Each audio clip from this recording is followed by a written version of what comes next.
প্রিয় ছাত্রছাত্রীরা, বিশ্বকবি রবীন্দ্রনাথ ঠাকুরের অসাধারণ একটি ছোট গল্প পোস্টমাস্টার, সেটা তোমাদের পড়ে শোনাচ্ছিলাম। তাহলে তোমরা গল্পের প্রথমে দেখলে যে পোস্টমাস্টার কলকাতার ছেলে ছিল এবং চাকরি সূত্রে গণ্ডগ্রামে উলাপুরে তাকে যেতে হয়েছিল। তো সেখানে প্রচণ্ড একাকিত্ব তাকে গ্রাস করেছিল। খালি তার পরিবার, তার মা, দাদা, দিদির কথা মনে পড়তো, যারা কলকাতায় থাকতো। তো তার মনের কথা বলার সেখানে কেউ লোক ছিল না। আর তার কাজকর্ম করে দেওয়ার জন্য একটা ছোট্ট বালিকা ছিল, যার নাম ছিল রতন, 12-13 বছর বয়সী।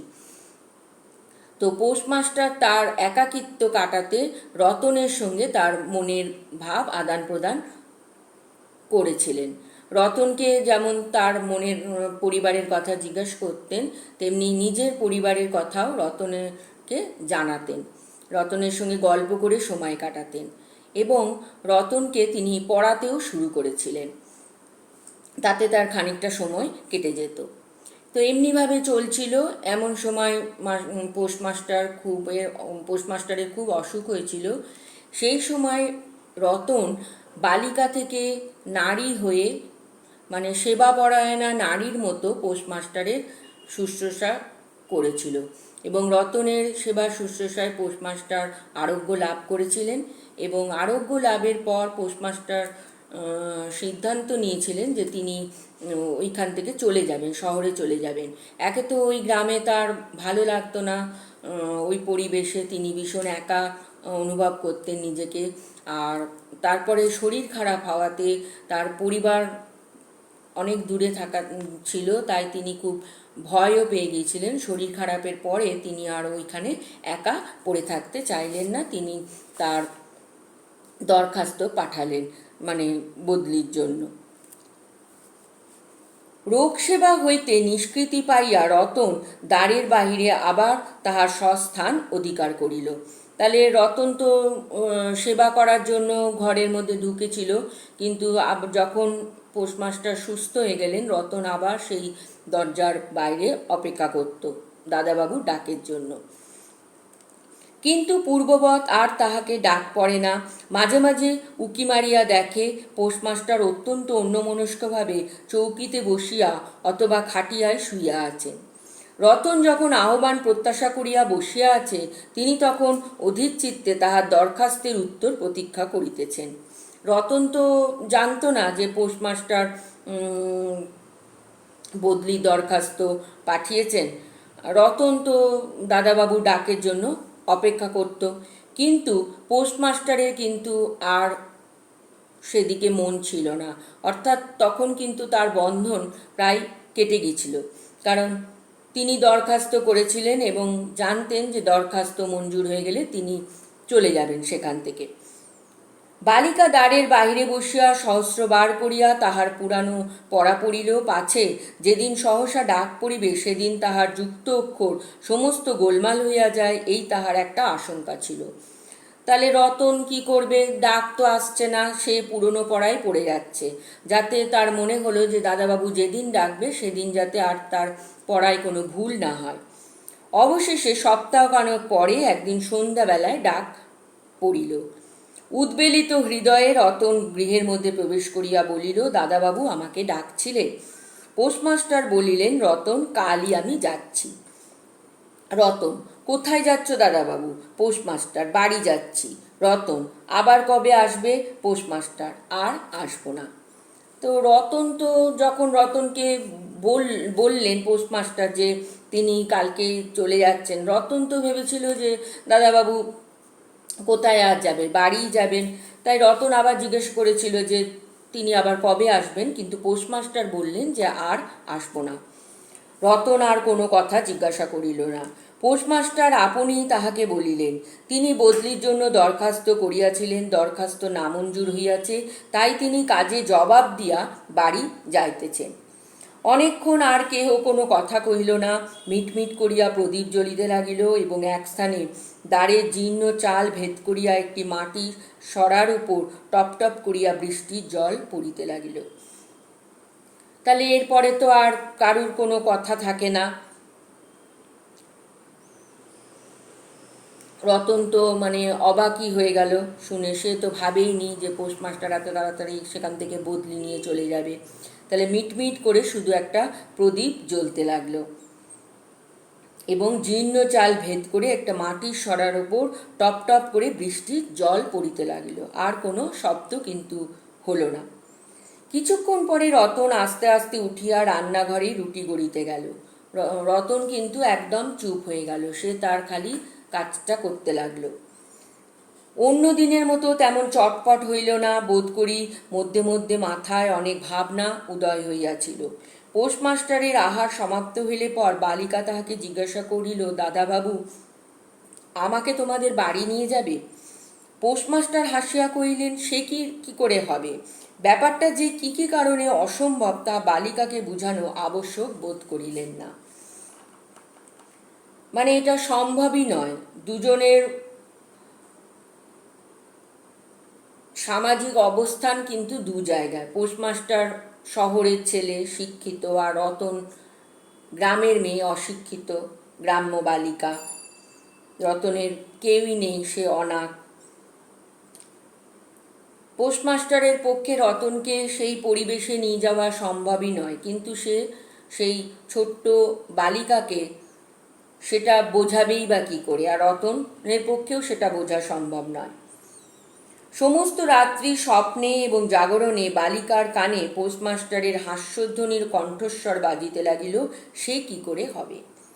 ভোরে উঠিয়া পোস্টমাস্টার দেখিলেন তাহার স্নানের জল ঠিক আছে। কলিকাতার অভ্যাস অনুসারে তিনি তোলা জলে স্নান করিতেন। কখন তিনি যাত্রা করিবেন সে কথা বালিকা কি কারণে জিজ্ঞাসা করিতে পারে নাই। পাছে প্রাতঃকালে আবশ্যক হয়, এই জন্য রতন তত রাত্রে নদী হইতে তাহার স্নানের জল তুলিয়া আনিয়াছিল। স্নান সমাপন হইলে রতনের ডাক পড়িল। রতন নিঃশব্দে গৃহে প্রবেশ করিল এবং আদেশ প্রতীক্ষায় একবার নীরবে প্রভুর মুখের দিকে চাহিল। প্রভু কহিলেন, রতন, আমার জায়গায় যে লোকটি আসবেন তাকে বলে দিয়ে যাব, তিনি তোকে আমারই মতন যত্ন করবেন। আমি যাচ্ছি বলে তোকে কিছু ভাবতে হবে না। এই কথাগুলি যে অত্যন্ত স্নেহগর্ভ এবং দয়ার্দ্র হৃদয় হইতে উত্থিত সে বিষয়ে কোনো সন্দেহ নাই। তাহলে পোস্টমাস্টারের যাবার খবরে তো রতন চুপচাপ বিমর্ষ হয়ে পড়েছিল। তো পোস্টমাস্টার ভেবেছিলেন যে তিনি চলে যাবেন, তাই হয়তো রতনের ভয় লাগছে। তাই তিনি রতনকে ডেকে বললেন যে তোর কোনো চিন্তা নেই, যে আসবে তার জায়গায় তিনি তাকে সব বলে দিয়ে গেছেন, তিনি তারই মতন রতনকে যত্ন করবেন। পোস্টমাস্টার কিন্তু এই কথাগুলো রতনের প্রতি স্নেহ থেকেই বলেছিলেন, তার দয়ালু হৃদয় হইতে বলেছিলেন। কিন্তু নারী হৃদয় কে বুঝিবে?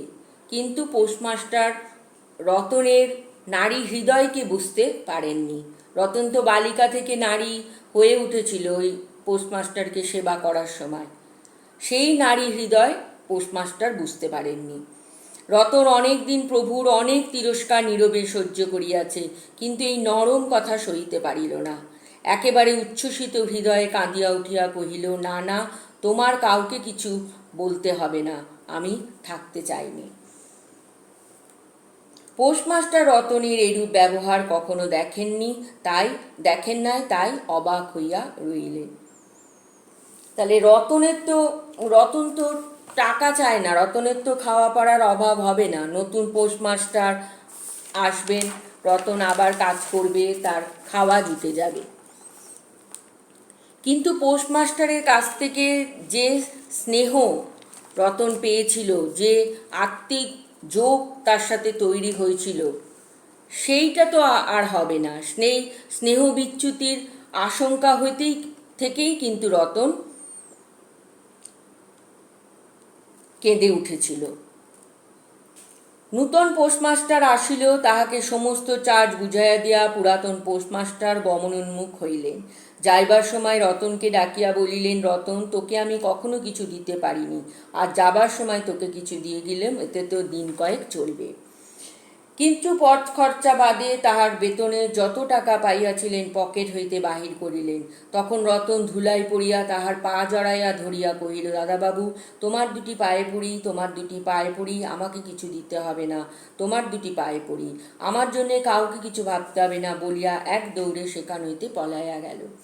কারণ রতন তো টাকার জন্য কাঁদছে না, রতন কাঁদছে সেই স্নেহ থেকে বঞ্চিত হবে বলে। ভূতপূর্ব পোস্টমাস্টার নিঃশ্বাস ফেলিয়া হাতে কার্পেটের ব্যাগ ঝুলাইয়া, কাঁধে ছাতা লইয়া, মুটের মাথায় নীল ও শ্বেত রেখায় চিত্রিত টিনের প্যাটরা তুলিয়া ধীরে ধীরে নৌকা বিমুখে চলিলেন। যখন নৌকায় উঠিলেন এবং নৌকা ছাড়িয়া দিল, বর্ষা বিস্ফারিত নদী ধরণীর উচ্ছ্বলিত অশ্রুরাশির মতো চারিদিকে ছলছল করিতে লাগিল। তখন হৃদয়ের মধ্যে অত্যন্ত একটা বেদনা অনুভব করিতে লাগিলেন। একটি সামান্য গ্রাম্য বালিকার করুণ মুখচ্ছবি যেন এক বিশ্বব্যাপী বৃহৎ অব্যক্ত মর্মব্যথা প্রকাশ করিতে লাগিল। একবার নিতান্ত ইচ্ছা হইল ফিরিয়া যায়, জগতের ক্রোড় বিচ্ছিত সেই অনাথিনীকে সঙ্গে করিয়া লইয়া আসি, কিন্তু তখন পালে বাতাস পাইয়াছে, বর্ষার স্রোত খরতর বেগে বহিতেছে, গ্রাম অতিক্রম করিয়া নদীকূলে শ্মশান দেখা দিয়াছে, এবং নদীপ্রবাহে ভাসমান পথিকের উদাস হৃদয়ে এই তত্ত্বের উদয় হল, জীবনে এমন কত বিচ্ছেদ, কত মৃত্যু আছে, ফিরিয়া ফল কি, পৃথিবীতে কে কাহার।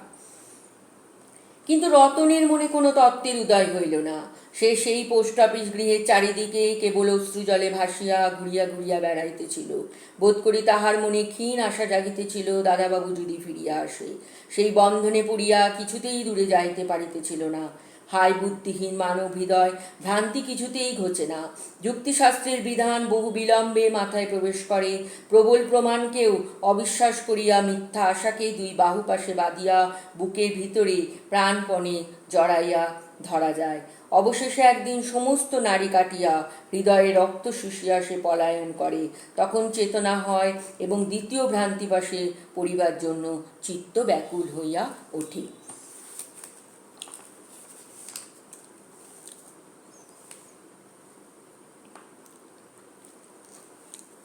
তাহলে পোস্টমাস্টার কিন্তু জানতেন যে তার এখানে থাকা ক্ষণিকের, তিনি যে কোনো সময় বদলি নিয়ে চলে যেতে পারেন বা কাজ ছেড়ে চলে যেতে পারেন।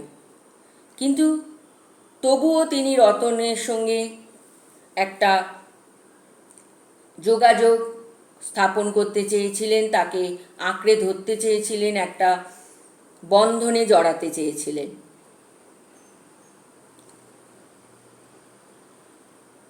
আর রতন যে গ্রাম্য অনাথিনী অশিক্ষিতা বালিকা ছিল, সে কিন্তু সহজ সরল মনে পোস্টমাস্টারের সঙ্গে আত্মিক যোগ স্থাপন করেছিল। এর আগেও সেখানে হয়তো পোস্টমাস্টার এসেছিলেন, রতন শুধু তাদের কাজই করে যেত, তাদের সঙ্গে কোনো আত্মিক যোগ তার স্থাপন হয়নি। কিন্তু এই পোস্টমাস্টার যখন রতনের সঙ্গে তার হৃদয়াবেগ ভাগ করে নিলেন, তার মনের কথা, তার পরিবারের কথা রতনকে বলতেন এবং রতনের কথাও শুনতেন, তখন রতন কিন্তু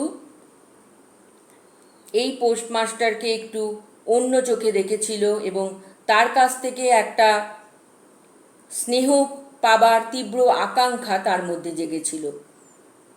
এবং রতন কিন্তু তার সহজ সরল মনে ভাবেইনি যে এই বন্ধন ক্ষণিকের, কিছুদিন পরেই পোস্টমাস্টার চলে যাবে চিরদিনের জন্য, এইটা কিন্তু রতন ভাবেনি, তার পক্ষে ভাবা সম্ভবও ছিল না।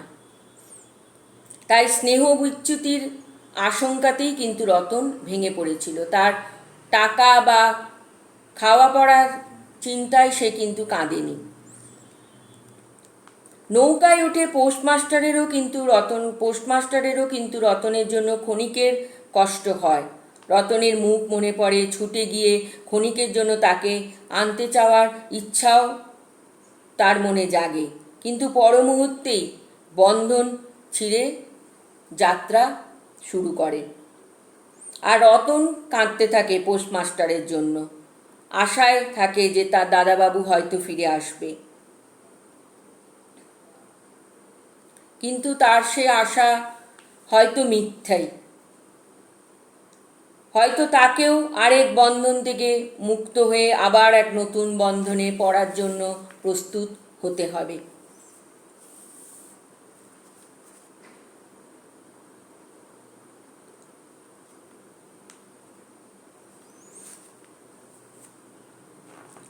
রতন কিন্তু যখন পোস্টমাস্টারের সঙ্গে যেতে চাইল পোস্টমাস্টারের বাড়িতে, পোস্টমাস্টার কিন্তু তা কত মানে সহজেই হেসে নাকচ করে দিলেন। পোস্টমাস্টারের কাছে এই হাসিটা অনেক সহজ ছিল, কিন্তু এই হাসি রতনের মনে কিন্তু ভীষণভাবে আঘাত আনল। রতনের পক্ষে বোঝা সম্ভবই হলো না যে কেন তা সম্ভব নয়। রতন যেইভাবে পোস্টমাস্টারের সেবা করেছিল, তার কাছাকাছি পৌঁছতে পেরেছিল, রতন ভেবেছিল যে পোস্টমাস্টারও হয়তো রতনের মনের কাছাকাছি আসতে পেরেছে। কিন্তু পোস্টমাস্টার যখন সেই জায়গা থেকে চলে যাবার কথা বলল,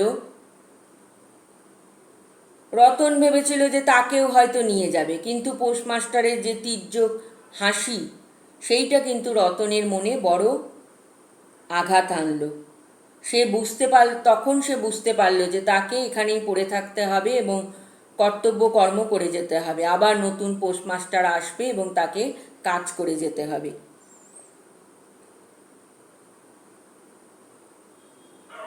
এবং তখনই তার কিন্তু পোস্টমাস্টারের প্রতি অভিমান হলো। তার কান্না, যন্ত্রণা, অভিমান দিয়ে এই গল্পের সমাপ্তি ঘটল। অসাধারণ একটি গল্প। গল্পটা তোমরা অতি অবশ্যই পড়বে। আর প্রসঙ্গত বলে রাখি যে বিশ্ববরেণ্য চিত্র পরিচালক সত্যজিৎ রায় পোস্টমাস্টার, মণিহারা ও সমাপ্তি এই তিনটে গল্প একত্র করে তিন কন্যা নামে তিনি চলচ্চিত্র বানিয়েছিলেন। তিনটেই অসাধারণ হয়েছিল। পারলে যারা দেখেছো তারা জানো, আর যারা দেখোনি পারলে দেখে নেবে।